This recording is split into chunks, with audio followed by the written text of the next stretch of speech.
حدیث کے ملفوظات سے معلوم ہوتا ہے کہ دعوت اللہ تمام فرائض اور تمام سنتوں اور تمام اللہ کے احکام میں سب سے اونچا حکم رکھتا ہے، سب سے اونچا حکم رکھتا ہے، کیونکہ سارے دین کے شعبوں کا احیاء دعوت کے فریضے کے ادا کرنے پر موقوف ہے۔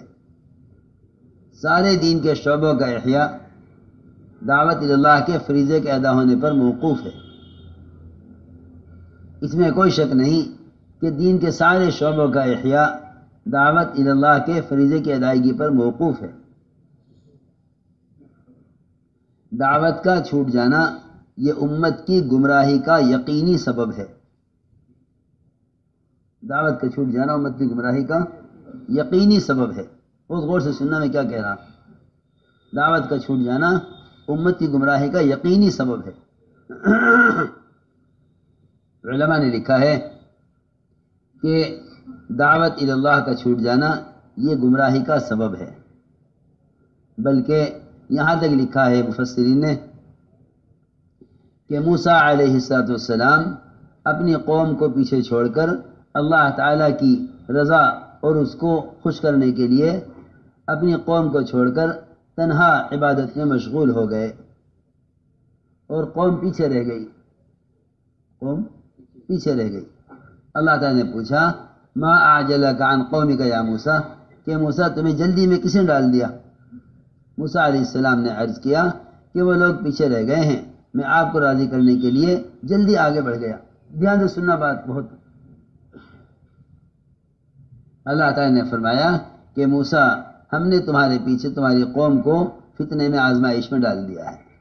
علماء نے لکھا ہے وجہ یہ ہوئی کہ موسیٰ علیہ السلام بجائے قوم کو ساتھ لے کر آنے کے قوم کو چھوڑ کر آ گئے، قوم کو چھوڑ کر آ گئے۔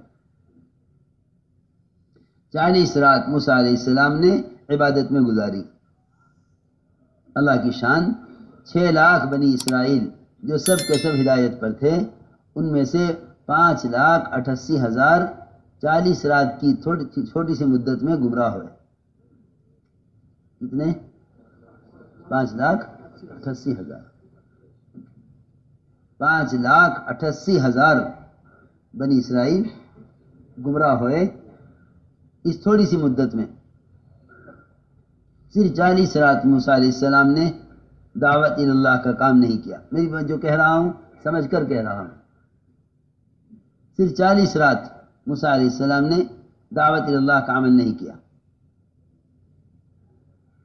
40 رات موسیٰ علیہ السلام عبادت میں مشغول رہے، 40 رات۔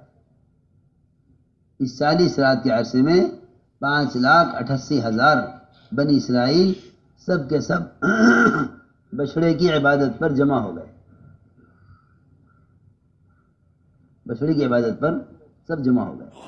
ہمارے ایک بہت بڑے آدمی ہیں، وہ انہوں نے یہ بات ایک محمل کی بات کہی کہ موسیٰ علیہ السلام طور پر گئے تو پیچھے 5,80,000 لوگ گمراہ ہوئے، تو پیر صاحب خانقاہ میں چلے گئے، پیچھے قوم گمراہ ہو گئی۔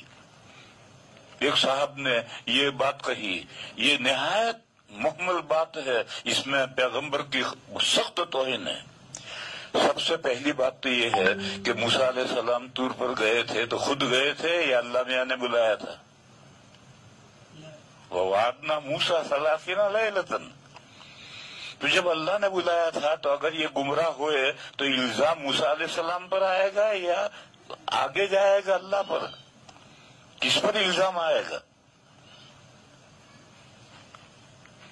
دوسری بات یہ ہے کہ موسیٰ علیہ السلام طور پر گئے تھے تو پوری قوم کو بے سہارا تھوڑے چھوڑ کر گئے تھے، دوسرا پیغمبر موجود تھا، ہارون علیہ السلام قوم میں موجود تھے، اور یہ کہہ کر گئے تھے کہ اخلفنی فی قومی واصلح ولا تتبع سبیل المفسدین۔ تو کیا ہر داعی کا ہر وقت قوم میں ہونا ضروری ہے؟ کوئی بھی داعی ہے، ایک داعی گیا تھا، دوسرا پہلے داعی موجود ہے۔ تو یہ جو بات کہی تھی ایک بڑے آدمی نے جو قوم کا بڑا سمجھا جاتا ہے لیکن وہ پڑھا لکھا کچھ نہیں ہے، بغیر پڑھا لکھا ہے، اس نے اس طرح کی پیغمبر کی توہین کر دی اور یہ کہا کہ موسیٰ علیہ السلام طور پر گئے تو پیچھے گمراہی پھیلی۔ بہرحال یہ جو گمراہی پھیلی تھی قرآن کریم میں ہے کہ قرآن کریم سے ہدایت بھی ملتی ہے اور گمراہی بھی پیدا ہوتی ہے۔ تو اللہ تعالیٰ کی یہ عالم ایسا ہے کہ یہاں ہدایت کے بھی اسباب ہیں اور گمراہی کے بھی اسباب ہیں۔ تو اگر پہلے سے بتا کر جاتے کہ میں 40 دن کے لیے جا رہا تو پھر یہ گمراہ سامنے کو یہ موقع گمراہ کرنے کا نہ ملتا۔ وہ 30 دن کے لیے گئے اور حضرت 30 دن بتا کر گئے اور پھر اس میں کام پورا نہیں ہوا اور 10 دن کا اضافہ ہوا تو گمراہی کا سبب بنا، تو یہ الگ مسئلہ ہوا۔ اللہ تعالیٰ کا جو منشا تھا اللہ جیسا چاہتے تھے ایسا ہوا۔ پھر یہ جو انہوں نے کہا کہ 5,80,000 گمراہ ہو گئے، یہ بھی محمل بات ہے۔ کہاں سے قرآن میں کہاں ہے 5,80,000 گمراہ ہوئے؟ گمراہ ہوئے، سامری نے بچڑا بنایا تو لوگ گمراہ ہوئے، پوجنے لگے۔ کتنے گمراہ ہوئے اللہ جانے کتنے ہوئے؟ 5,80,000 کہاں سے لائے ہو؟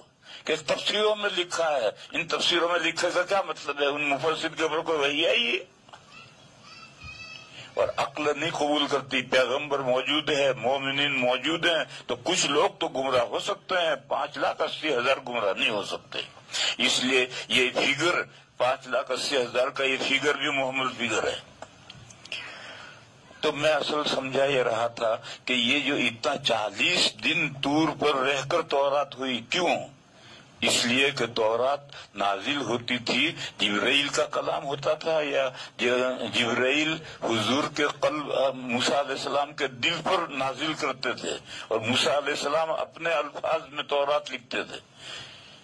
اتنی تفصیل کافی ہے، اور زیادہ تفصیل کروں گا تو سارا وقت اسی میں ہو جائے گا۔